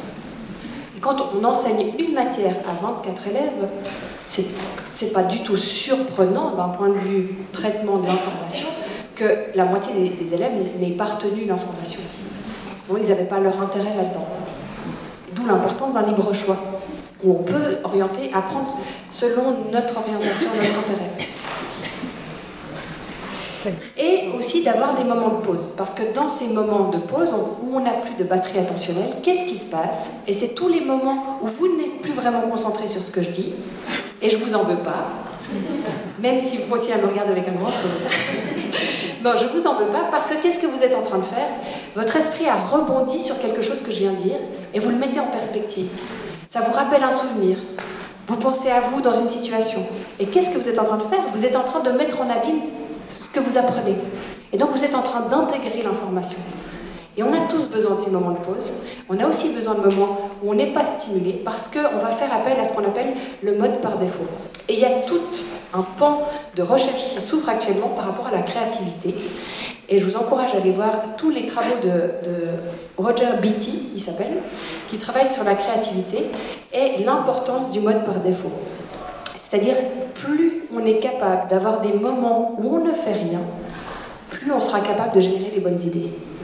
Et c'est cette conversation entre un contrôle exécutif et un mode par défaut, donc un esprit vagabond et un contrôle exécutif, cette discussion-là nous permet d'être très créatifs. Et donc d'innover, d'arriver avec des solutions nouvelles, de se ressourcer, d'être joyeux, parce que c'est aussi lié aux émotions et donc au bien-être d'une personne. Et donc, il y a une forme d'attention volontaire, comme on vient de voir, mais il y a aussi une forme d'attention involontaire. Et si je vous dis quel est le premier mot que vous voyez là? Vache. Vache. Non, l'idée est que souvent on voit la différence attire. Et c'est normal, on est attiré par ce qui est différent. Ça génère un signal de surprise à l'intérieur de nous. Et donc souvent on voit le mot fleur en premier parce qu'il est différent des autres. Et donc la différence attire, et c'est aussi l'idée qu'il y a une seule difficulté à la fois dans un matériel Montessori parce que l'enfant va voir cette différence-là par rapport au matériel précédent. Et il y a des gens qui disent « oui, mais ils doivent se lasser au bout d'un moment de manipuler les mêmes matériels ». Mais pour eux, non, ça n'est pas la même chose, il y a une différence d'une présentation à l'autre. Et c'est cette différence-là qui va attirer leur attention. Et donc, encourager leur mémorisation et leur compréhension. Mais le problème, c'est que comme on peut aussi l'attirer volontairement, cette attention, si je vous dis à partir de maintenant, vous avez l'interdiction formelle de penser à un éléphant blanc, et toute personne qui se permet outrageusement d'avoir un éléphant blanc dans sa tête maintenant est punie. Est-ce que j'ai été assez claire que cet éléphant blanc ne doit pas avoir de longues oreilles, ne doit pas avoir une peau rugueuse et ne doit pas avoir une queue? Est-ce que c'est clair? Qu'est-ce qui se passe? Eh bien, j'ai orienté votre filtre attentionnel, votre petite lampe de poche intérieure, sur un éléphant blanc. Et le cerveau est bien fait, il entend éléphant blanc, il dit balance l'image, hop, éléphant blanc. Et je vous dis non, vous ne devez pas le faire. Alors, vous êtes en train d'utiliser des ressources d'inhibition pour vous retenir de faire ça. Et donc ça, c'est une tâche qui est utilisée en laboratoire pour fatiguer cognitivement les gens. Et on leur fait faire ça, on est assez sympathique, hein. On leur fait faire ça pendant 2 minutes et après on leur fait faire une tâche. Et le problème, c'est qu'ils seront vraiment moins bons après, parce qu'on les a fatigués. Ils ont dû utiliser des ressources pour s'empêcher de faire quelque chose. Et donc, il faut s'en souvenir parce que dans une salle de classe, on est régulièrement en train de leur parler des interdits de ceux qu'ils ne doivent pas faire et on utilise et on épuise leurs ressources attentionnelles plutôt que de les orienter vers ce qu'ils ont le droit de faire. Et c'est l'idée de Montessori, de cette pédagogie où il y a un cadre très strict qui oriente l'enfant vers ce qu'il a le droit de faire. Et c'est génial parce que du coup son attention est libre pour autre chose. Elle n'est pas utilisée pour s'empêcher d'eux, elle est disponible pour faire grandir son intelligence. Et ça va aussi avec l'idée d'absence de forme de stress et donc de récompense, parce que qu'est-ce qui se passe? C'est qu'on oriente la lampe de poche soit vers une récompense, soit vers une note, soit vers quelque chose d'extérieur plutôt que vers un processus de compréhension. Alors, je vais juste aller un peu plus vite là-dessus et juste vous faire une expérience pour que vous vous rendiez compte que le stress est malheureusement pas le meilleur allié En tout cas, il y a différentes formes de stress. Hein. Il y a celle qui nous fait qu'on est quand même motivé à apprendre, qui fait que vous vous êtes levé ce matin et que vous êtes venu pour être là quand même vite à l'heure. Eh bien ça, c'est bien parce que sans ça, on n'apprendrait rien. Mais si je vous disais, à la sortie, je vous fais juste un test pour savoir si vous avez vraiment bien écouté, et puis vous inquiétez pas, je mets juste des notes, puis je fais juste un classement pour savoir quand même qui a le mieux écouté là, eh bien ça vous induit une autre forme de stress. Et ce stress-là n'est pas bon. N'est pas bon pour la mémorisation, n'est pas bon pour la réflexion. Donc, je ne vais pas faire un test à la fin, je le fais juste maintenant. Mais vous inquiétez pas, c'est juste une petite épreuve de maths. C'est une équation à 3 inconnus. Vous vous souvenez tous que c'est assez facile. Donc, vous savez, c'est des trucs avec les Y, Z, X. Vous devez la résoudre le plus vite possible parce qu'on n'a pas beaucoup de temps.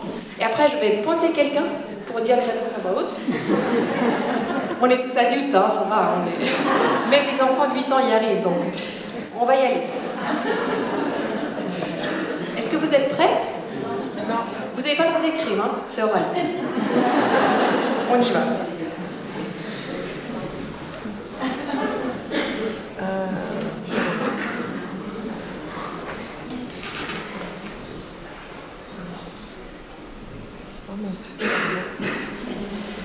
Voilà, alors vient la question fatidique. Est-ce que je peux vous demander que vos X, Y,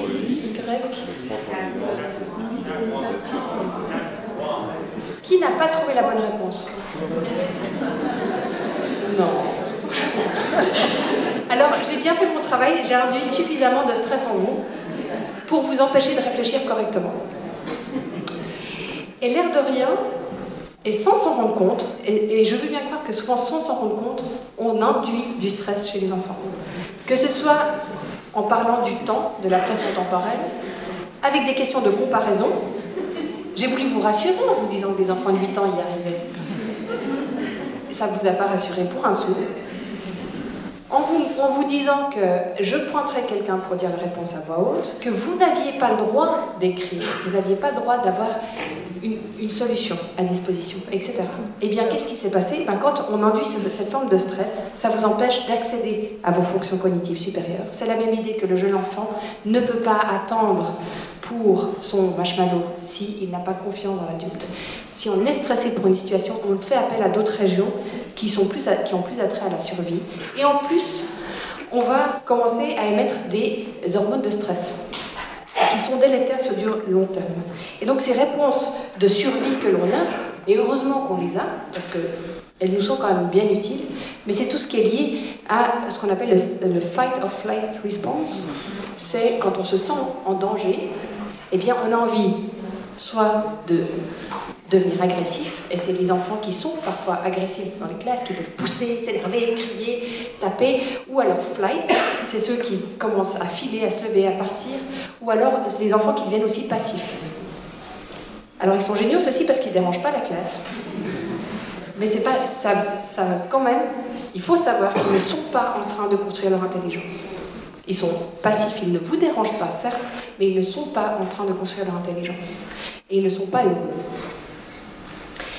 Et donc, nous, ce qu'on veut, c'est amener les enfants à construire leur intelligence, donc à faire appel à leur fonction cognitive supérieure. Et si je ne vous avais pas stressé et je vous avais dit, essayez de trouver le truc et de trouver des images, par quoi est-ce que vous pourriez remplacer des X? Allez, on dit que les X, c'est des cerises, etc.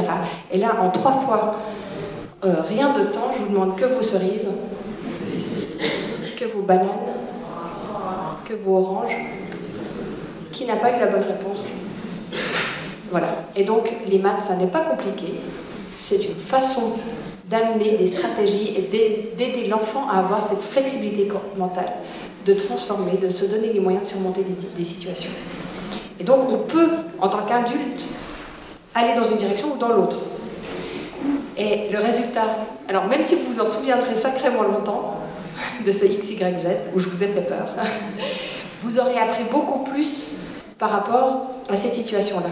C'est-à-dire de vous dire, une prochaine fois, si vous devez résoudre lors d'une conférence des équations à 3 inconnus, c'est pas fréquent, mais vous pourrez transformer. Vous vous direz, ah oui, mais en fait, les X, c'est un petit bonhomme qui fait un peu peur, mais je peux l'appeler autrement. etc. Et donc avoir cette flexibilité mentale pour vous adapter à n'importe quelle situation que vous rencontrerez dans votre vie. Et c'est ça qu'on souhaite aux enfants. Et l'autre chose, c'est que si je vous ai fait un peu peur, juste là, ou un peu stressé pendant quelques minutes, eh bien imaginez un stimulus répété que l'enfant va vivre, et il va finir par associer, par exemple, les maths avec la peur. Et c'est un sujet qui est extrêmement étudié en sciences, c'est ce qu'on appelle le math anxiety, et c'est cette peur des maths. Et c'est les gens qui commencent à avoir des mains moites au moment où on leur dit, eh bien c'est les soldes. Vous entrez dans le magasin, vous voyez, quoi, 25%, mais c'est pas 50%, comment je vais faire? Pire, c'est 33%. Enfin, c'est cette peur-là qui est induite chez les gens, et qui fait que ça génère des réactions d'anxiété à long terme. Vous n'êtes pas né avec une incompétence mathématique, vous avez juste un vécu avec les maths qui n'a pas été heureux. Et à l'inverse, qu'est-ce qu'on peut faire pour aider les enfants à apprendre à réfléchir correctement? Parce que des situations stressantes, on en rencontre toute notre vie, et c'est juste apprendre à respirer, à se calmer, à prendre une chose à la fois et apprendre à prendre le temps. Et la beauté d'une pédagogie Montessori où l'enfant a 3 heures de travail devant lui pour faire quelque chose, c'est-à-dire qu'il a l'impression qu'il a tout le temps pour surmonter sa difficulté. Et là, vous allez voir Adele Diamond, qui je vous en ai parlé avant, mais qui montre que simplement en apprenant aux enfants à prendre le temps, ils font beaucoup moins d'erreurs hâtives, beaucoup moins d'erreurs cognitives, comme avec la carte à trier. Et là, c'est une carte à trier, en fait, il doit dire exactement l'inverse. S'il voit un soleil, il doit dire que c'est la nuit. S'il voit une lune, il doit dire que c'est le jour. Et les enfants se trompent énormément, bien sûr. Et simplement, en leur apprenant à prendre le temps, en chantant une petite chanson avant de répondre, eh bien, les enfants font quasiment plus d'erreurs.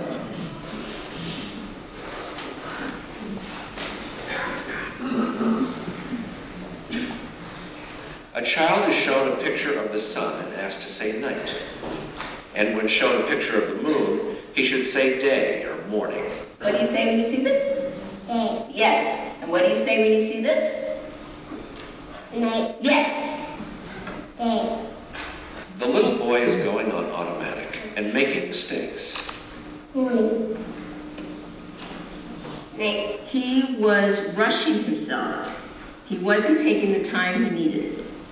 Night. But giving him time to stop and think helps. So what I did was to sing this little ditty.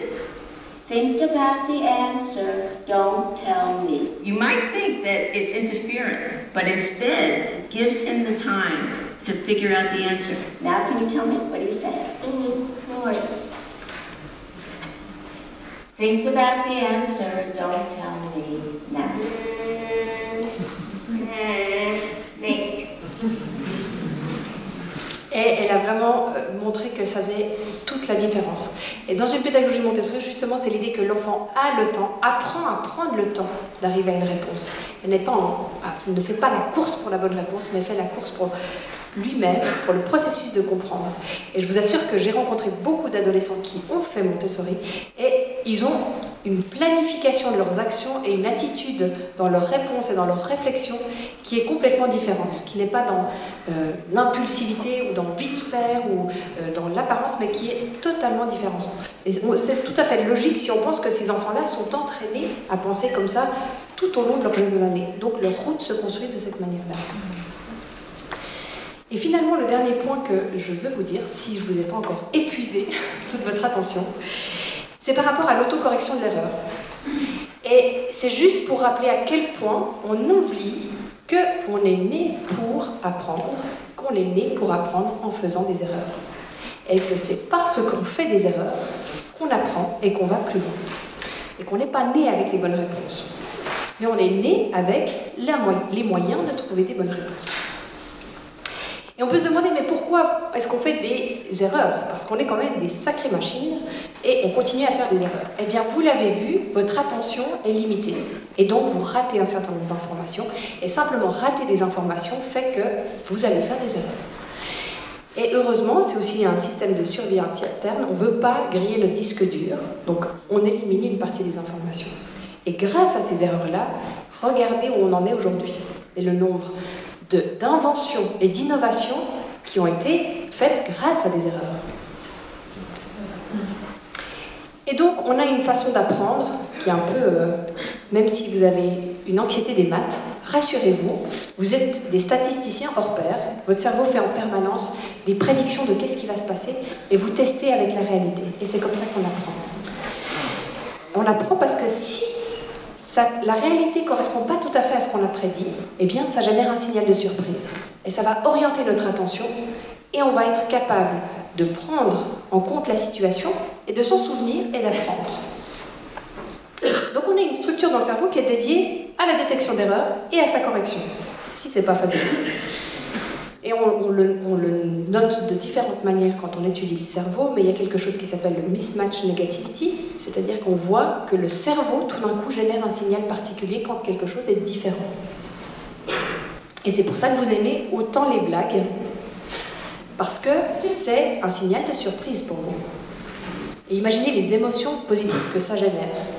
C'est aussi pour ça que vous adorez les spectacles de magie, parce que vous vous faites surprendre. Et c'est aussi pour ça que vous vous arrêtez quand vous entendez des sirènes dans la rue, parce que c'est surprenant, c'est inhabituel. Et donc ça oriente votre attention. Et c'est cette idée-là que vous allez orienter votre attention, vous allez vouloir comprendre qu'est-ce qui se passe dans la situation. Et c'est toutes les fois où vous marchez dans la rue, puis que vous voyez une voiture de police arrêtée, puis que vous commencez à ralentir le pas, à essayer de tendre l'oreille, parce que tout d'un coup, vous avez une curiosité qui est éveillée. Et donc c'est l'idée que le cerveau humain, il semble construit pour résoudre des problèmes.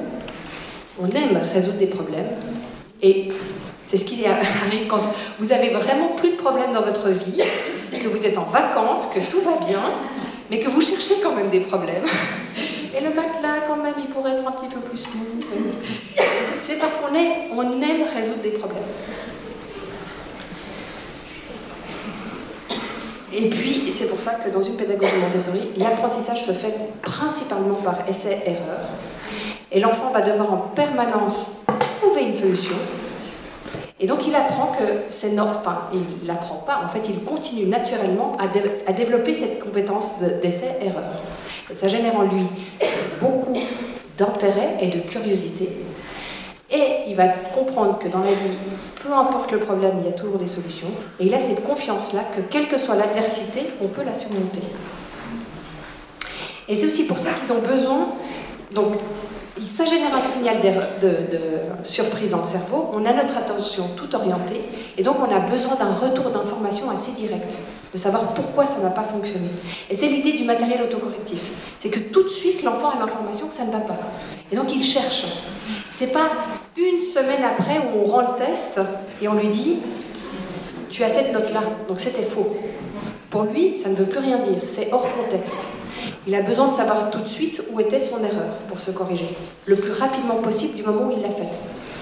Et imaginez les fois où on rend des tests 2 ou 3 semaines plus tard, pour l'enfant ça n'a plus de valeur du tout formatrice, formative, mais ça va avoir une valeur de jugement du coup. Parce que c'est du coup, on lui dit que c'était bien ou pas bien. Mais on lui dit pas, c'était pas juste là, c'est comme ça, tu dois te corriger, ok, comment, voilà, une prochaine fois tu feras mieux. Et puis, ça active énormément de régions émotionnelles dans le cerveau. Au moment où on fait faux, on a vu la curiosité et surtout le moment où on arrive à surmonter une difficulté, qu'est-ce qu'on est heureux. Et en fait, on a eu notre petite décharge d'opioïdes qui fait qu'on ne s'arrête pas à une victoire, on continue. Et on a rarement vu des enfants arriver à un succès et s'arrêter. Ils vont rechercher une situation où ils vont pouvoir revivre la même chose. Et là, on voit un jeune enfant qui apprend à marcher. C'est juste pour vous regarder les émotions qu'il a. Et l'importance du lien social dans cette envie de surmonter sa difficulté.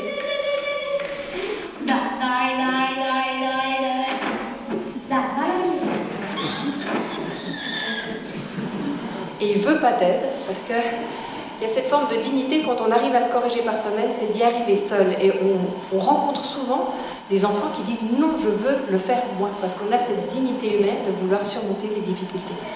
Et on ne s'arrête pas, on peut tomber, l'enfant va tomber des milliers de fois, il n'en fait pas grand cas, il continue à se relever.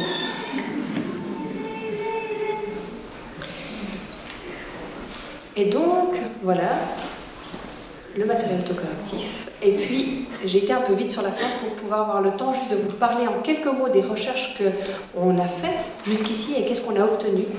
Et en particulier par rapport à l'erreur. Donc vous avez vu à quel point c'est naturel de faire des erreurs et que c'est que comme ça qu'on arrive à surmonter une difficulté et apprendre. Eh bien, quand il y a un événement inhabituel qui survient et que vous avez ce moment de surprise, qu'est-ce qui se passe? Vous ralentissez. C'est normal. On mesure un temps de réaction plus lent après une erreur ou après un événement inattendu. Et nous, ce qu'on trouve, c'est qu'on a pris des élèves d'un système traditionnel ou d'un système Montessori et on trouve que les jeunes enfants avant 8 ans, ils n'ont pas de différence. Ils ralentissent la même chose après avoir fait faux. Par contre, après 8 ans, au-delà de 8 ans, qu'est-ce qui se passe? Eh bien, on trouve que dans un système traditionnel, les enfants commencent à sur-ralentir. Eh bien, qu'est-ce qui se passe? Certainement que ça, c'est à peu près l'âge où on introduit les notes, et c'est l'âge où il y a des régions dans le cerveau qui maturent, qui sont en lien avec toute la détection de conflits, et le développement de la morale, et de la justice. Eh bien, qu'est-ce qui se passe? L'enfant, peut-être, et c'est une hypothèse qu'on est en train de tester maintenant, peut-être qu'il commence à associer le fait de faire faux avec quelque chose de négatif, avec quelque chose de pas bien, par rapport à un système traditionnel ou un système Montessori où il continue à garder le même temps de réaction après une erreur. Et en fait, nous, dans nos travaux, on s'est posé ces questions-là parce qu'on s'est dit c'est normal de faire faux, on ne devrait pas en avoir une vision négative. Or, on sait que chez les adultes, on associe le fait de faire faux ou de faire des erreurs à quelque chose de très négatif. Et c'est ce qui fait qu'après, on peut être au sein d'une conférence, avoir une super question, et on n'ose pas la poser parce qu'on se dit peut-être qu'elle est bête, ou peut-être que je vais avoir l'air bête. Et pourtant, c'est qu'en posant des questions, c'est en discutant, en délibérant, en apprenant, qu'on construit notre connaissance. Et on sait aussi que plus l'adulte est anxieux, ou plus l'enfant est anxieux, plus il va ralentir après avoir fait faux. Donc c'est pour ça que nous, on est en train d'investiguer ça un peu plus loin. Ce qu'on a trouvé chez ces mêmes enfants, c'est qu'on a trouvé, donc après 2 années de scolarité, on les a pris à 5 ans, à partir de 5 ans, eh bien, on a trouvé des différences en termes de résultats académiques, en termes de bien-être à l'école, de créativité, mais pas en termes de fonction exécutive. Et ce qu'on a trouvé, c'est que plus la personne est ralentie après avoir fait faux, moins elle est créative. Et moins elle va être capable de s'autocorriger. Et imaginez la logique que ça a, c'est-à-dire que quand on fait faux, on doit innover pour surmonter notre difficulté. On doit surmonter une adversité, on doit être créatif. Et ça fait appel à notre créativité et notre capacité d'innover, de prendre en compte la situation, d'être flexible. Et donc de s'autocorriger. Mais si on commence à avoir peur de faire faux, eh bien qu'est-ce qui se passe? On fait une erreur, on se dit « Oh mon Dieu, oh j'aurais pas dû » ou alors « Oh mon Dieu, c'est pas ma faute, c'était lui, non, puis c'était lui, puis c'était lui » et on s'occupe d'autre chose que de s'occuper de la situation et de qu'est-ce qui se passe là, maintenant. Et finalement, ce qui était intéressant, c'était de voir que dans ces 150 enfants, le développement global était très différent. Donc, indépendamment de l'âge, là, vous voyez les résultats académiques, la créativité à un angle, le bien-être à l'école et en haut les fonctions exécutives. Et ce qui était impressionnant, c'est que dans un système Montessori, le développement global de l'enfant semble être beaucoup plus équilibré. Pardon, j'ai des mots d'anglais qui viennent. Il est beaucoup plus équilibré, beaucoup plus stable, du coup. On s'est demandé, moi je me suis demandé, je me dis bon, ils sont beaucoup plus créatifs, qu'est-ce qui fait qu'ils ont cette pensée créative qui est plus avancée? Et on a étudié leur perception des émotions. Parce que je me suis dit, s'ils ont peur, la peur ça peut être quelque chose qui inhibe le fait qu'on est créatif ou qu'on a une pensée créative.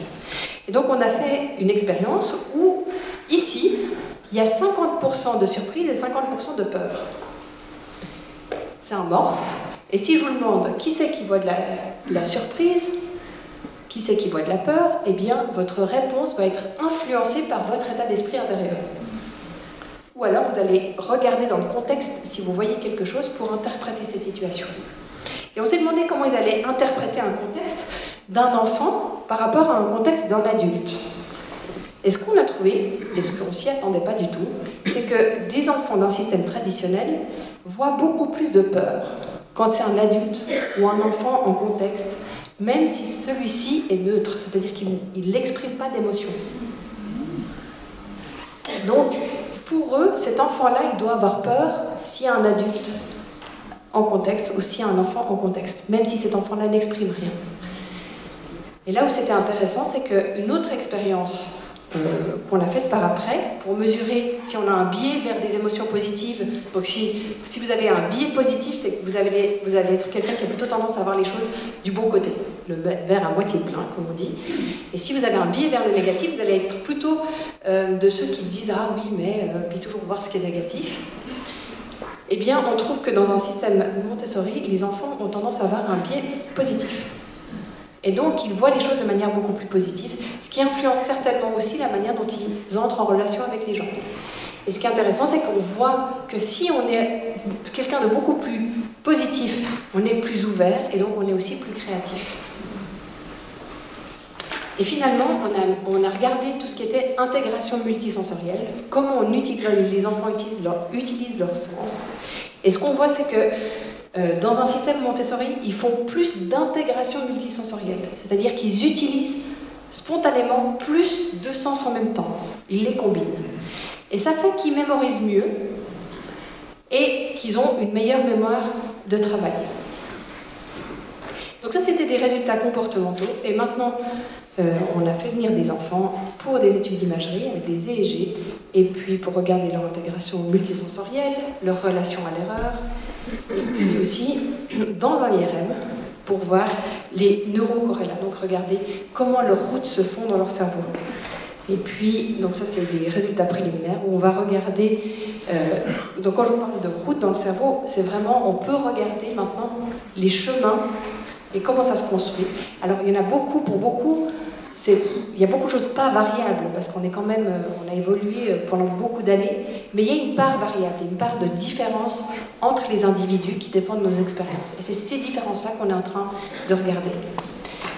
Mais j'ai pas de résultats ici. Voilà.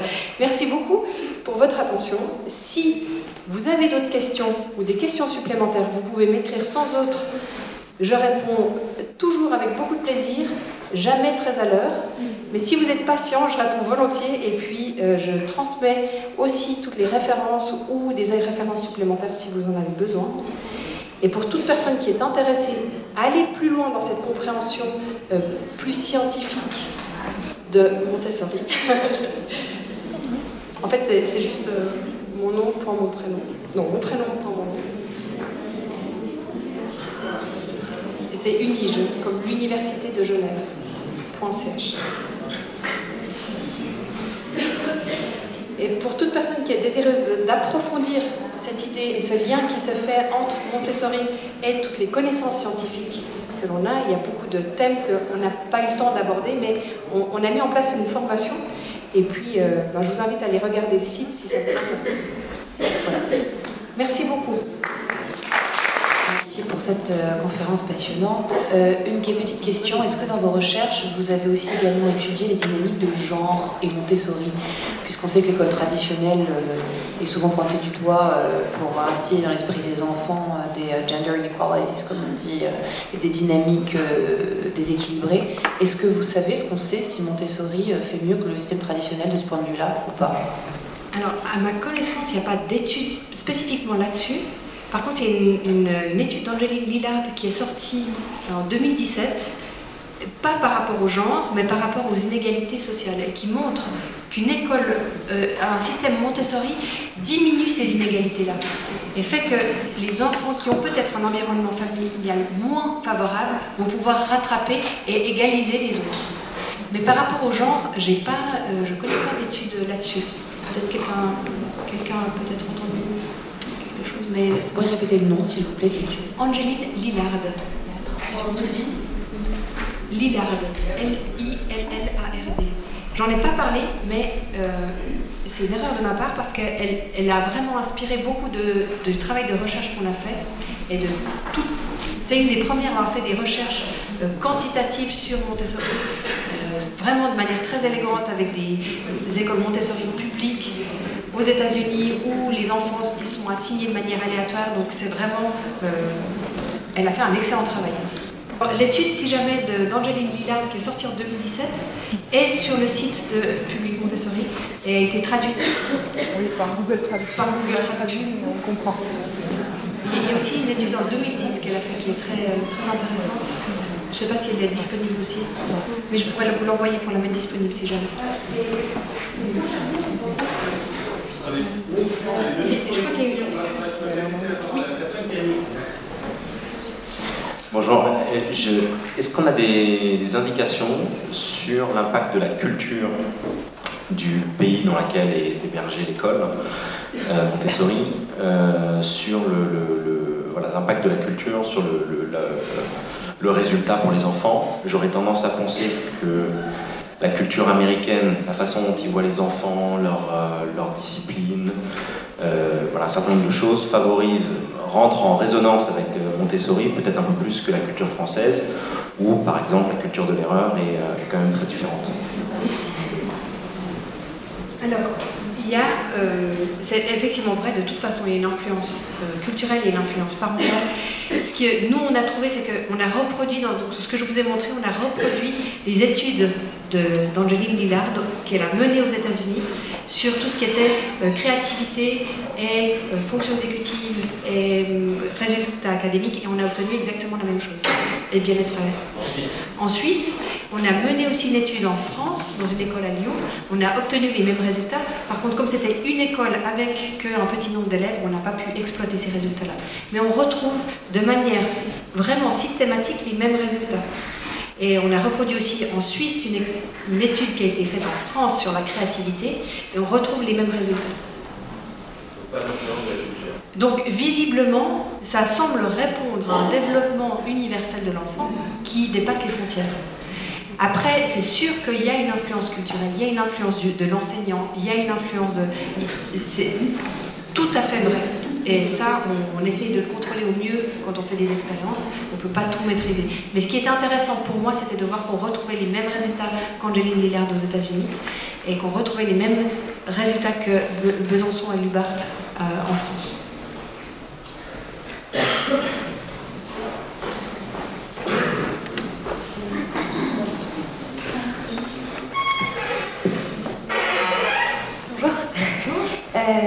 Du coup, les cours se déroulent dans quelle ville? Ah, alors, ceci, ça c'est en Suisse. Ah, d'accord. C'est en Suisse. C'est dans une école Montessori. Et puis, avec une enseignante qui a 20 ans de métier et qui a des millions d'anecdotes pour raconter justement cette émergence de l'intelligence et qui a vraiment beaucoup de métiers, qui a fait elle-même Montessori enfant. Donc, elle amène de manière très vivante qu'est-ce qu'est Montessori. Et non pas de manière statique, théorique, mais vraiment de manière vivante. Et moi, je fais un lien avec tout ce qui est neurosciences et sciences d'une manière générale. Et la question que je voulais vraiment poser, vous avez montré l'importance de l'erreur, de la faire. Oui. Et dans certaines activités Montessori, où il n'y a pas cette autocorrection, quand l'enfant ne fait pas bien, par exemple, les couleurs, ne donne pas les réponses, on stoppe l'activité. Du coup, comment l'enfant comprend cette erreur-là si on ne lui dit rien? Oui, alors en fait, il y a des erreurs qui sont des erreurs de raisonnement, et c'est celles-ci qui doivent être corrigées vraiment de manière factuelle, et aussi des erreurs juste de processus de maturation biologique. Et on a vu que, par exemple, le développement sensoriel, ça prend du temps. Donc l'enfant va s'entraîner, il ne voit pas la différence. Et s'il fait faux son dégradé, c'est qu'il ne voit pas qu'il y a des différences de couleurs. On me dit qu'un enfant peut appeler violet les couleurs pendant très longtemps, sans voir que ça n'est pas du violet, c'est du noir, et inversement. Et c'est une question de... Il faut avoir la sagesse de reconnaître quand est-ce qu'il s'agit d'une question de temps, de maturation et de développement, et quand est-ce qu'il s'agit d'une erreur de raisonnement. Mais on me dit qu'un verre qui se renverse, c'est autocorrectif en soi, mais un enfant qui ne prête pas attention, qui n'a pas vu, ça vaut la peine de lui signaler en disant « Oh, bah dis donc, t'as vu que ça s'était renversé ?» Et c'est là où c'est tout ce travail d'observer sans juger et de développer cette intuition de qu'est-ce qui fait, comment est-ce qu'on peut aider l'enfant à construire son intelligence et à quel moment intervenir, ne pas intervenir, ranger une boîte parce que ça n'est pas le bon moment, accepter que l'enfant se lève et part alors qu'on est en train de faire une présentation, que visiblement on n'a pas fait vu juste, et c'est tous ces processus-là qui prennent du temps et qui font que Montessori est tellement rigoureux comme approche.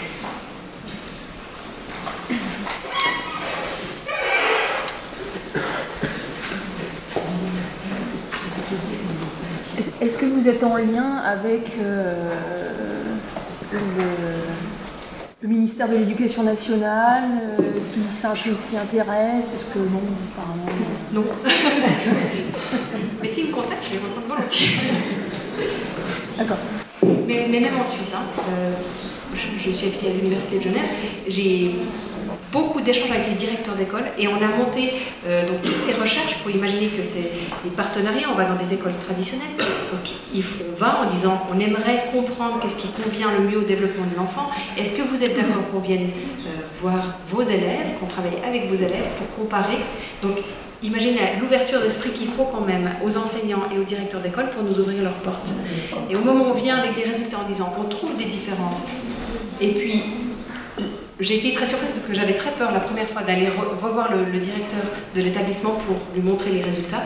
Et en fait, j'ai été extrêmement bluffée de sa réaction. Il m'a dit « Ok, c'est pas une bonne nouvelle pour moi, mais qu'est-ce que je peux faire ? Et est-ce qu'on peut s'asseoir et réfléchir ensemble ?» Et de voir tout d'un coup cette ouverture et ce dialogue qui s'est établi directement avec les écoles. Donc, en Suisse, c'est aussi assez politique, tout ce qui est scolaire. Et donc, sans passer par le milieu politique, on arrive par le bas, en fait, par les enseignants qui viennent après nous rechercher en disant « Formez-nous, parlez-nous de qu'est-ce qu'on sait en sciences, etc. » Donc on est plutôt, je pense que maintenant on a plutôt des relations par les enseignants et les directeurs d'école que par le... Je voudrais juste signaler que le public Montessori, avec l'AMF, ici représenté, on va avoir son deuxième rendez-vous avec le ministère de l'Éducation nationale le 5 avril. Donc nous sommes en contact avec, en discussion, et plutôt très positif. Enfin, vous avez lu et entendu des choses, mais voilà, il y a une vraie volonté de faire avancer les choses. C'est plutôt... Il y a aussi une volonté très forte au sein de la communauté des enseignants. Et il y a plus de difficultés dans les corps intermédiaires, on va dire. Voilà. Mais je pense qu'il y a plus d'ouverture quand même en France sur ce terrain-là que ce qu'on peut rencontrer en Suisse. Bonjour. Alors nous, enseignants, on est confrontés, je ne sais pas votre impression, mais à l'influence très néfaste de tous les écrans entre 0 et 5 ans. Est-ce que vous voyez ça? Absolument. Et j'en ai pas parlé ici, mais on sait que le cerveau n'est pas fait pour apprendre en 2D, déjà, d'une part. Donc l'enfant a besoin d'explorer activement et d'utiliser ses mains et d'explorer la tridimensionnalité, de se déplacer. Et on sait les effets délétères que ça a sur le développement de la vision, etc. Je pense que c'est comme tout outil, c'est pas à jeter, mais c'est à introduire intelligemment à l'âge où ça correspond plus à l'abstraction, parce que si le jeune enfant n'est pas du tout dans un esprit d'abstraction, donc il voit des images, pour nous on voit une histoire, eux ils comprennent pas tout, ça peut être source de stress, de tension. C'est extrêmement fatigant pour l'œil qui n'a aucun temps de repos, c'est-à-dire que vous êtes tout le temps en train de regarder au loin, au près, à gauche, à droite, donc vous avez des temps de relaxation. Un jeune enfant, et vous voyez comme ils sont captivés par tout ce qui bouge, parce que ça correspond à que de la nouveauté en permanence pour eux, donc leur attention est toute orientée, et donc leur œil n'a jamais ce temps de relaxation, ce qui peut induire des états de nervosité assez conséquents. On sait aussi que les enfants ont énormément besoin de mouvement. Et pourquoi? Parce que leur cervelet est en lien avec tous les phénomènes attentionnels, est en développement. Et donc c'est par les mouvements, et aller dans les parcs et regarder les tourner sur les tourniquets à toute vitesse, on ne ferait plus jamais ça adulte, ben, les enfants en ont besoin. Et c'est ce qui fait qu'ils aiment les bercements, c'est ce qui fait qu'ils adorent, s'il y a des chaises tournantes, ils vont se mettre dessus, tourner comme des fous. Ils ont besoin de ça pour ressourcer leur attention. Et donc ça a d'énormes conséquences sur tout ce qui est trouble attentionnel. Et je pense qu'il y aurait beaucoup moins de problèmes d'hyperactivité s'il y avait moins d'écran et plus de sorties à l'extérieur. L'autre conséquence que ça a, et qui a été montrée assez récemment, c'est tout ce qu'on appelle les fonctions exécutives, mais self-directed, donc qui viennent de nous-mêmes. Donc cette décision de planifier des actions et de les faire pour nous. Non pas pour répondre à une tâche scolaire, par exemple, mais pour élaborer des projets. Et les enfants qui n'ont pas assez de temps en extérieur, par exemple, ou de temps libre, ou de temps de non-stimulation, ont beaucoup moins de fonctions exécutives self-directed. Bonjour, vous parlez du besoin de mouvement et du fait d'aller à l'extérieur. Est-ce que dans les études que vous avez menées, vous avez travaillé sur l'impact du contact avec la nature, du temps passé à l'extérieur dans les apprentissages? Alors, moi pas, mais il y a une équipe qui l'a faite sur Montessori et qui a regardé qui leur a mis des gyroscopes, je crois, et aussi des capteurs de lumière du jour, et qui a mesuré combien de temps les enfants d'une école Montessori se déplaçaient sur une journée et avaient accès à de la lumière extérieure. Et il se trouve qu'en temps scolaire, ces élèves-là sont plus actifs et que ça se retrouve à l'extérieur de l'école. Ça reste des enfants qui ont tendance à être beaucoup plus actifs et à avoir plus de lumière d'extérieur par rapport à des enfants d'école traditionnelle. Pardon ?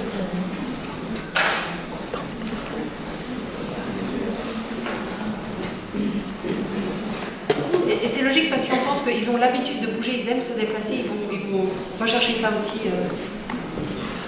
hors école.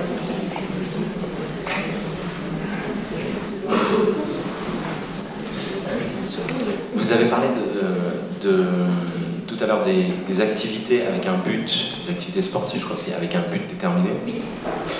Est-ce qu'on peut dire, est-ce que c'est une question qui est en suspens ou est-ce qu'elle a été tranchée d'un côté ou de l'autre, que toutes les activités qui vont activer des circuits de la récompense, mais sans but, sont des activités néfastes? Je pense par exemple à les activités sur lesquelles on voit typiquement les enfants, les manèges, les écrans, mais je pense aussi aux bonbons qui vont être du sucre et qui vont activer une forme de récompense, mais sans construction de rien derrière. Est-ce qu'il y a une série d'activités pour les mettre sous un grand chapeau qui sont néfastes parce qu'elles activent un circuit de la récompense et les rendent plus sensibles peut-être à ces circuits-là plus tard, sans construire quelque chose derrière? Oui, alors je ne suis pas extrêmement familière avec tout ce qui est récompense, mais ce qui est sûr, c'est qu'on a différents systèmes de la récompense et qu'on peut les biaiser. Et il y en a un qui est plutôt orienté vers l'extérieur, où donc du coup on va attendre des récompenses extérieures. Et donc ce système-là peut très facilement être biaisé. Et c'est ce qui fait que tout d'un coup ça devient plus une récompense, mais ça devient un besoin. Et oui, effectivement, il y a un certain nombre d'activités qui peuvent induire, ou un certain nombre de formes de récompenses qui peuvent biaiser ce système-là, ce système intérieur, par rapport à tout ce qu'on fait pour nous, qui est intrinsèque et qui active notre propre système de la récompense. Comme quand on découvre des nouveautés, quand on apprend des nouvelles choses, ça active une forme de récompense qui n'est pas liée à quelque chose d'extérieur. Mais j'ai pas connaissance plus que ça en détail de quelles activités ou... Je sais pas si c'est en lien avec le fait d'avoir un but ou pas. Mais c'est très pertinent comme question. Je profite d'avoir le micro pour dire que la conférence sera mise en ligne sur le site. Je ne peux pas vous dire quand, je ne peux pas vous dire encore sous quelle forme, mais vous voyez, elle est filmée. Bonjour, j'ai une question au sujet des notations. Parce que on comprend donc tout le stress que ça génère, le système de notation. Toutefois, il y a des parents qui s'attendent à avoir des notes, et puis aussi surtout tout le système de l'éducation nationale qui s'est forgé là-dessus. Comment est-ce que vous avez mis ça en place dans les écoles? Et puis, quelle est l'attitude que vous aviez par rapport aux parents, notamment, au sujet des notes? Oui, alors, moi j'ai enseigné dans une école Montessori, donc les parents étaient déjà informés dès le départ que c'était la règle du jeu. Donc c'est un peu différent, l'aspect aux parents. Ensuite, pour les notes, je veux juste préciser, c'est vraiment une question de comment c'est amené. Si on fait un test avec l'enfant, puis on lui dit, on a besoin de savoir ce qu'on veut. Nous aussi, quand on est adulte, on a besoin d'avoir un retour d'information. S'il s'est amené de manière constructive en disant à l'enfant, ah mais regarde, là c'est pas juste, comment tu pourrais te corriger, où est-ce que tu pourrais trouver la bonne réponse, ok vas-y fais-le, l'enfant va tout à fait être capable de prendre ça par rapport à quelque chose qui est jugeant en disant, t'as que 2 sur 10, qui arrivera jamais. C'est une autre approche, c'est différent. Ça peut être des notes, mais ça dépend de l'attitude et de la manière dont c'est amené. Il semblerait aussi que plus tard, une fois que toutes ces régions qui sont liées au conflit et à la justice et à la morale se sont développées, on peut mettre des notes, ça leur fait plus le même effet. C'est plus la même chose qui se passe. C'est le moment où... On ne sait pas, mais il semblerait que vers 8-9 ans, c'est quand même la période où il y a tout ce qui est conflit, tout ce qui est morale, justice, et puis vers 12 ans, 12-13 ans, ils ont un autre niveau d'abstraction, disons. Ils comprennent moins personnellement quelque chose. Donc c'est à étudier et c'est à comprendre, parce que c'est des phénomènes qu'on ne comprend pas encore et qu'on ne sait pas encore actuellement. Donc ça, c'est par rapport aux notes. Et puis, après, il y a un autre débat, c'est est-ce qu'on enseigne pour les parents ou est-ce qu'on enseigne pour les élèves? Et de recentrer la réflexion autour de l'enfant. Et qu'est-ce qui est bon pour lui? Et si on n'arrive pas à ce que les parents comprennent qu'on est en train de s'occuper de l'enfant et de son intelligence en construction, et que chacun son métier, eh bien, c'est hyper difficile. Mais je pense qu'il y a une réflexion à faire sur le fait qu'il faudrait se recentrer sur les enfants et non plus sur les parents dans une scolarité. Et les parents, voilà, c'est une question après de confiance, mais c'est pas facile. Et puis pour les élèves, ça peut se faire de manière assez naturelle, c'est-à-dire qu'au contraire, ça les soulage assez vite de ne plus avoir cette pression des notes, mais de voir qu'ils apprennent pour eux. Et ça peut prendre un certain temps, mais tout d'un coup, ils vont se remettre à travailler pour eux-mêmes. Et j'ai justement une collègue qui m'en parle, ils ont parfois des enfants qui arrivent en cours de route, et puis elle dit à quel point tout d'un coup ils se déstressent, et à quel point tout d'un coup ils commencent à aimer se tester, aimer apprendre, aimer et retrouver cette joie d'apprendre pour ce sentiment d'intelligence qui se construit et non plus pour un résultat.